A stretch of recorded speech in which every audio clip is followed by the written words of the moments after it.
This is part 3, and this is where I left off in the previous video. We were looking at, instead of queen b6 here, I was looking at the move knight b d7. Okay, a few more moves. So let's say after knight b d7, queen f3, queen c7. Castles long, and I was looking at bishop e7, I was looking at b5, but there's also h6, bishop h4, bishop e7 here instead. Then either queen g3 or bishop d3, g5, f takes, knight to e5, queen e2, knight f to g4, knight f3, but there's also bishop takes after h3, which looks rather difficult for black to handle, but you know, just h takes, bishop g3, and knight f6 back to knight, and then queen d2, b5, giving up the pawn on g5. But of course, it's not actually possible to take the pawn. I mean, without losing back another pawn. So king b1 and knight to h5. Attacking the bishop over here and protecting the pawn on g5. But I won't go too far in my discussions about that. I don't personally play myself, and but this happens a lot. Instead of this, there's also queen b6 that I was looking at. After queen d2, I was talking about taking the pawn over here on b2, which I don't like. So obviously there is a point to give up this pawn and start attacking black. So if you don't know this stuff too well, then I would suggest knight c6. But okay, maybe somebody else would say that taking the pawn on b2 is better, but I don't like it. Castles long, queen takes. Just trading things off makes life easier for black, I think. e5 looks like an idea, but then just d takes. F takes and knight d7, bishop f4, g5, bishop g3, h5, h3 and b5, knight e4, bishop e7. And if knight d6 check, then just takes, and e5, rook d1, f5, b3, f4. Looks like black is pushing white back, but it's hard to say. I mean, white does have the bishop pair, and the pawn is on d6, and I don't know. It's not very. And then perhaps at some point, white will stop pushing his queenside pawns, and I don't know.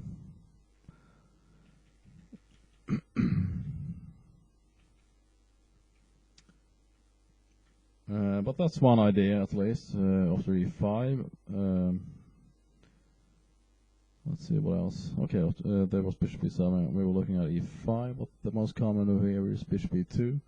Bishop e7, bishop f3, either h6 or bishop c6. So let's begin with h6, bishop take, h4, or bishop takes f6. In that case, g takes, rook h to d1, rook c8, knight e2, king f8, c3, or king d2.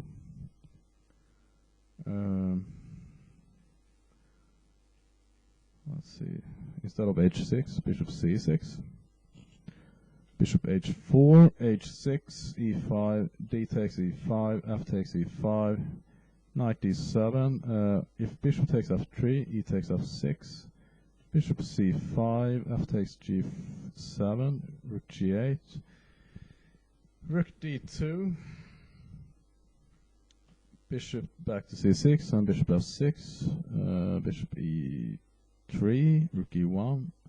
Bishop takes, king takes, rook d8, giving up the other. Black gives up his other rook here. White doesn't accept and plays king e3, bishop takes, rook g1, bishop c6. So white is hoping for some compensation for the loss of the exchange, but black is still offering rook back here in this position. So rook d6, rook h4, and this is actually the last move in the book. 26, rook h4.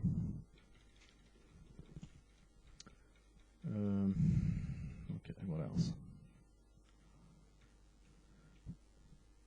I started saying that the Najdorf is very extensive, it's very big, and it's complicated, and if you've been watching my video so far, I think you can agree.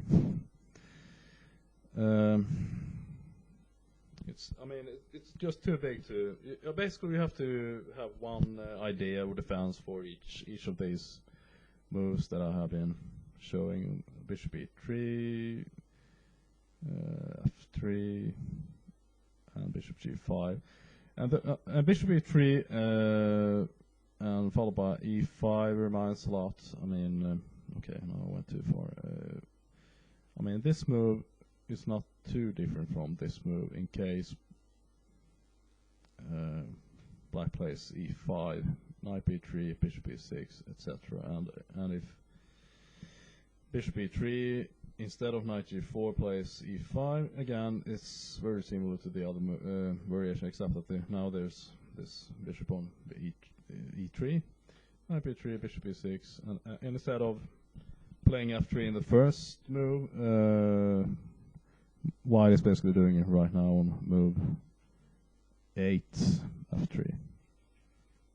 But the biggest difference is bishop g5, and this is something any Najdorf player will encounter, and it's very interesting. I like the games that follow this move.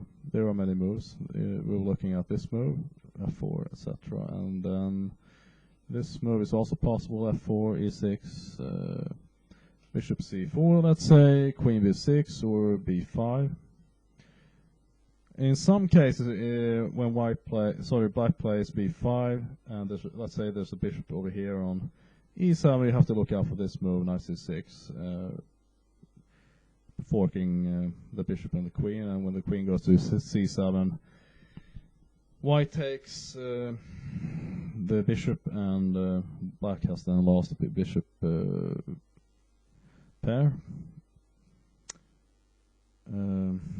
But of course that's not the case in this position. So after queen b5, here's the a piece sacrifice after bishop takes e6. Again, a very typical move in the Najdorf. F takes, knight takes, queen a5, which is the most common move, but queen b6 is also possible. But then knight e5, and if knight takes, queen takes, queen e3, king f1, knight b6. I don't have too much experience with this, so I don't know what to say. It looks like white definitely has compensation for this. Hard to say, I don't know.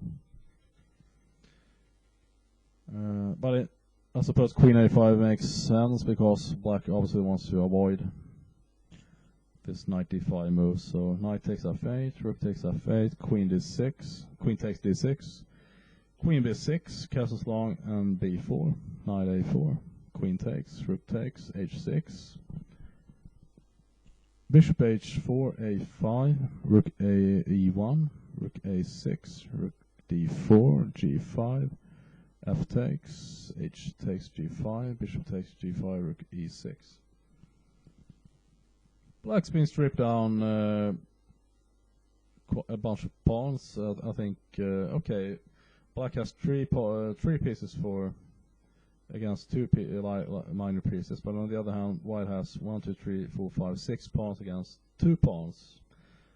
So black is down 4 pawns, which is actually more than 1 piece. So I think white is doing better here. I think I don't think I'd like to play black here.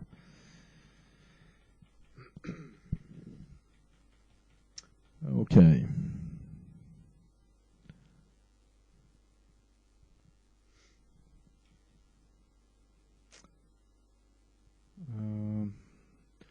Bishop e2 is a move that I have been seeing a lot when I play black, but I don't have too much experience. Well, I was about to say that I don't have too much experience with this move, but I think it looks boring to me. I mean, I'm used to something else, but Bishop e2 looks boring to me. It's a very good move, obviously. I think Shiro play this a lot. At least that's what I think he said in his videos. So maybe I should talk about that briefly as well. So if Bishop e2, the most common move here is e5. And again, the knight goes back to b3, Bishop e7. It is possible, as I also mentioned earlier, to play Bishop e6. Bishop e3, Bishop e7, Knight e5, Knight takes, Bishop e takes, Bishop f5. And instead of that, Bishop e7, castles, Queen d2, Knight b d7, a4, Rook c8, a5, Queen c7, Rook f2, d1, Rook f d8, Queen e1, h6. So in this case, White has not played his knight to d5, so he sort of delays that. Knight c5, Bishop f3, back to d7 with the knight, Bishop e2 back, Knight c5. Okay, let's say Knight d5 here. Knight takes, e takes, and Bishop f5. So maybe here c4 is a good move, threatening to play perhaps b4 at some point, or pushing black away. So Rook e8, Queen c3, or b4. If b4, Knight d7, f3, and now maybe, but I don't see it happening too soon, is the weakness on c4, but it's not really a weakness, I think, because this bishop over here on e2 is protecting this pawn very, very easily. So f3, Bishop c2, Rook d2, Bishop g6, for example. Then, okay, after e takes, Bishop f5, c4, Rook e8. Instead of b4, there's also Queen c3, Knight to e4, Queen h3, Bishop g5, Bishop takes, Knight takes, or h takes. I think, again, it's just a question of taste, what you like. Knight takes, Knight b3, perhaps,